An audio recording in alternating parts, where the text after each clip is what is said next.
o'zingni aldama. O'zingni aldama. Bunaqa ro'zaga Xudoning ko'zi uchib turgani yo'q. Bunaqa ro'za tutgin degani yo'q Parvardigor. Taqvodor bo'lgin deb Xudoy taolo ro'zani farz qildim deyapti. O'zingni aldama.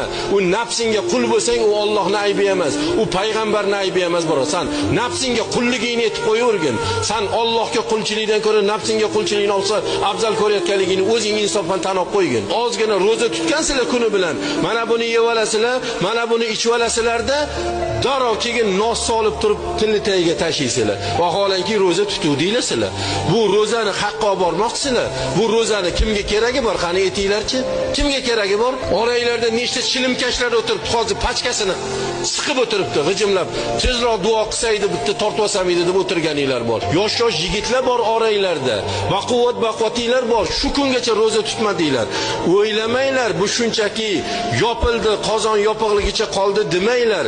Mana shu 25 kun davomida tutmagan ro'zaylar birodarlar, mana bu suvga o'xshab turib upakovka qilinib tutmagan ro'zaylar har bir kuni sizlarni jahannamiylarga eksport qilinaveradi, boraveradi. Ertaga jahannamda albatta bu o'sha ro'za bilan o'zingiz yoqadi birodarlar.